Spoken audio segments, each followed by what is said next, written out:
It all started at the epicenter near Sendai, 230 miles northeast of Tokyo. Sendai, a city of more than 1 million people and the closest major city to the quake's epicenter, is inundated by waves as high as 23 feet.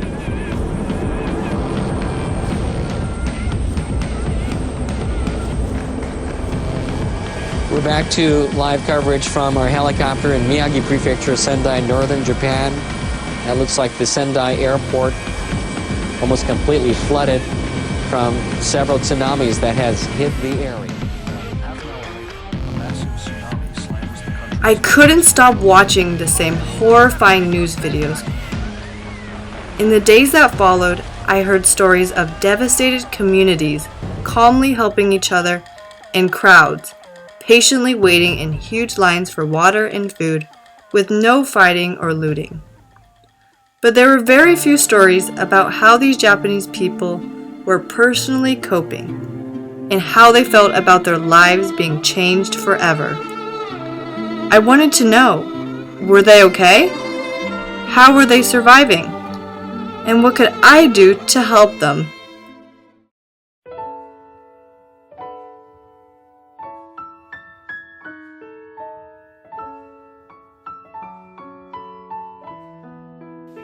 When Glenn Tanaka came up with the idea for Walk the Farm, a fundraiser to help a group of affected Japanese farmers get back on their feet, my whole family was eager to volunteer and participate.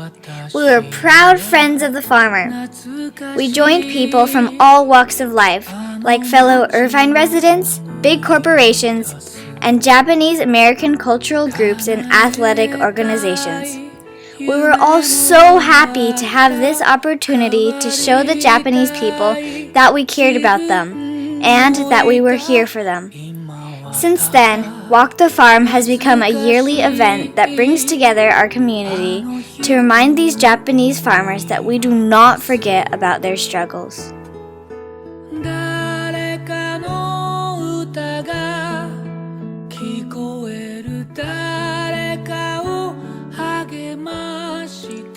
Two years later, in 2013, I traveled to Japan as a member of the Yonsei basketball team. Even though my trip was not near the area most affected from the earthquake and tsunami, I wanted to see how the recovery there was going. For the last 3 years, I had volunteered at Walk the Farm, and I wondered if I could meet the farmers that Tanaka Farms and OCO had been supporting. That August, thanks to Mr. Tanaka and Mr. Takazawa, my family and I were able to meet 2 farmers from the Sendai area, one of the hardest hit cities. Before we left for this life-changing journey, I was a little worried because I had heard about the continued radiation leaks from the damaged Fukushima nuclear plant nearby. It also took some dedication on my part to persuade my parents to make the long trip to Sendai happen. While I was on the train, I tried to picture what I would see. I thought the land would still be filled with debris. I thought the farmers would have big farms. I thought I would have a hard time understanding their stories. As we got off the bullet train, I was both anxious and excited to finally arrive and meet the farmers.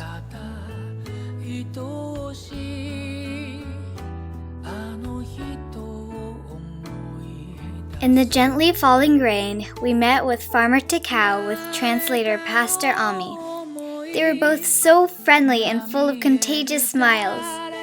Farmer Takao's strawberry farm is in Watari in Miyagi, about 20 miles away from Sendai. He has been farming for over 40 years. Out of 400 strawberry farmers in his area, 200 were forced to give up and leave after the earthquake and tsunami. In Farmer Takao's immediate neighborhood, out of about 50 farmers, 22 of them left farming after the tsunami.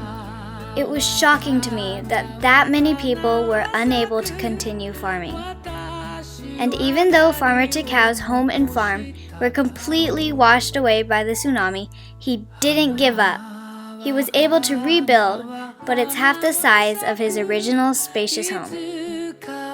The tsunami caused the soil on his farm to be contaminated and too salty for his strawberries to grow on the ground. With the help of private funds, the Japanese government, and Walk the Farm, Farmer Takao has been able to rebuild his strawberry greenhouses and resume farming. He has adapted and created a successful and unique method so that contaminated soil is not a problem, by growing his strawberries in beds that are elevated above the ground. His super sweet variety of local Miyagi strawberries are called Mo Iko, which means one more. He said with an enormous smile, "When you eat one of my strawberries, you will always want one more. You can't just have one." I was really looking forward to trying these famous strawberries, but the next crop of strawberries wouldn't have been ready until February, so we will have to go back someday.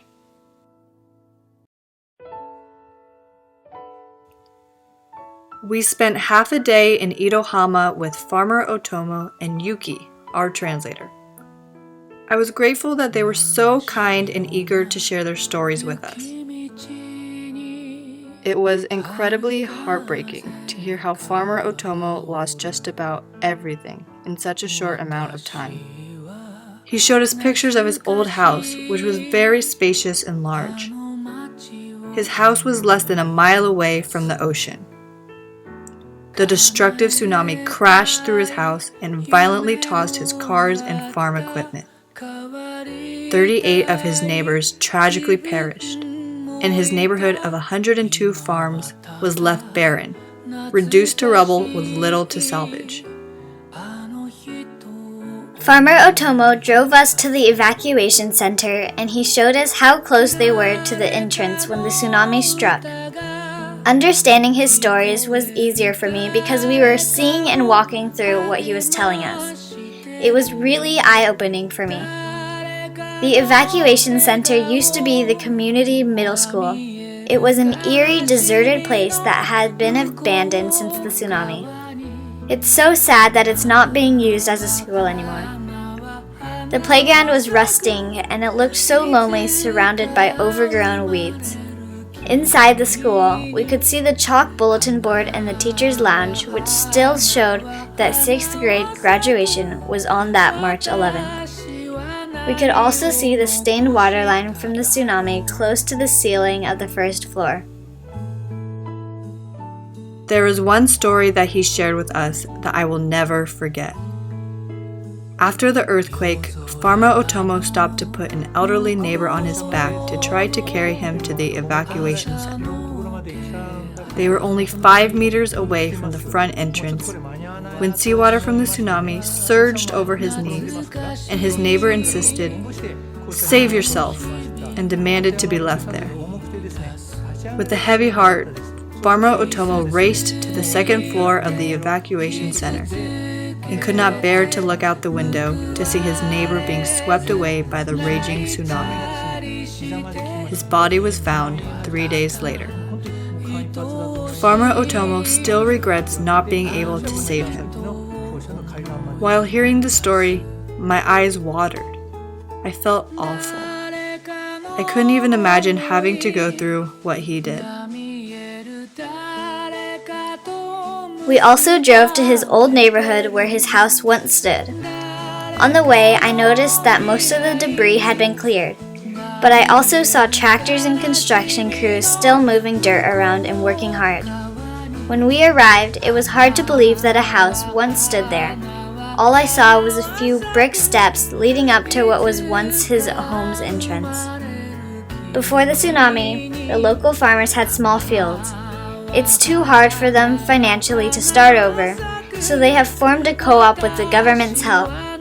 Out of 102 farms in his neighborhood, only 10 families would like to continue farming, and out of those 10, only 4 have resumed living in the neighborhood. These 4 families that Walk the Farm has supported have given their land to the co-op, which is getting the land ready for farming by forming one big field from the family farms. The farmers will then go from landowners to employees of this co-op, and the co-op will provide needed tools and machinery. I was relieved to find out that with help from Walk the Farm, Farmer Otomo has been able to purchase part of a small field much further away from the ocean so that he may continue his passion for farming, even if on a small scale. His dream is to build a home on this land someday. It's inspiring to see that Farmer Otomo didn't give up farming and that he is continuing to do what he loves, even if he has to water the plants by hand with a bucket. He grows Japanese pumpkins, edamame, and mini tomatoes. I was really excited to see a real edamame plant for the very first time. We got to try them and they were so yummy. We stopped by the local temporary housing, which looked like school portables to me. They were built on top of tennis courts and a parking lot. Out of 102 local farming families, 60 families continue to live there. It looked very uncomfortable, and Farmer Otomo told us that depression, alcoholism, and domestic violence is a disturbing reality. I felt really bad for the people that had to live there for 2 years already. Temporary housing was supposed to end, but many, especially the elderly, have nowhere to go. Thanks to Walk the Farm, Farmer Otomo has been able to move his family out of the cramped temporary housing into an apartment. But he still visits and volunteers his time there. Farmer Otomo brings crops, and he also invites them to work on his field to raise the spirits of the farmers who live there.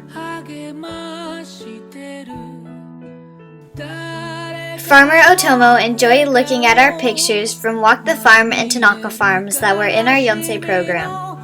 He was happy to see that Yonsei team at Walk the Farm, and he was amazed to hear that there were over 2,000 walkers and 500 volunteers that year. We could all tell how thankful Farmer Otomo is to Mr. Tanaka, OCO, and to Walk the Farm. He is so grateful to all of us for our continued support and for not forgetting about farmers like him in Japan. After meeting both farmers, I realized how important Walk the Farm is to them in their everyday lives. Before my trip to Sendai, Walk the Farm meant volunteering to make posters, cheering on walkers, eating delicious food, and seeing friends. After meeting Farmer Otomo and Farmer Takao, and now thinking of them as my friends, I want to make sure they continue to ganbare, never give up. So when you sign up for Walk the Farm, or sign up to volunteer, or become a sponsor, know that you are helping people who need it for daily living, and you are showing your support to harvest hope for the future. I have realized that even a teenager like me can make a difference. If I didn't convince my parents that I really wanted to go, I wouldn't be able to share my incredible experience and urge all of you to keep on supporting the farmers. I believe that it is important for me to give back to OCO for giving me so many happy memories, close friends, and opportunities to help others. Every year, I've been busy as an officer for OCO's Octagon Club. When I got back from Japan, I gathered up a carload of clothes for a yard sale to raise money for the Koromo Mirai Kinkin, which is a non-profit organization that helps fund the education for over 1,000 students who lost one or both parents during the tsunami. Farmer Otomo told me that he never once thought about giving up. I am so thankful for Farmer Takao, Pastor Ami, Yuki, and Farmer Otomo for inspiring me and sharing their experiences. I truly appreciate everything they did for us, for spending all that time with us, and for welcoming and responding to all of our questions, even though my Google Translate Japanese is probably hard to understand. I know that they won't give up and that they will continue to move forward. I am thankful for my parents who supported my idea to visit Sendai. I know that I wouldn't have made it there without their encouragement and love. I am also thankful for our OCO Octagon advisors, Shirley Kaiichi and Mark Nakao. I know that they work so hard to make Octagons the best it can be, and they help us become enthusiastic about community service. I am especially thankful for Glenn Tanaka and Takeshi Takezawa for coordinating everything and for giving us this incredible once-in-a-lifetime experience. I know that I will continue to share their stories. Now I am even more motivated to stay involved in giving back to the community, both here and in Japan. I'm really glad Walk the Farm supports Farmer Otomo, Farmer Takao, and other farmers in need. Their amazing attitude, calm courage, and firm faith will inspire me to be thankful even during the darkest times. I am committed to harvesting hope, and I hope you are too. What hope? みんなで手を合わせて祈ろう。今だからこそみんなに言う。何かできることがあればやる。Time to understand the meaning of one. The heart pounds like the beat of a drum. Repeatedly is a song. Spread love, lend a helping hand. Words I'm reaching out to the people up in Japan.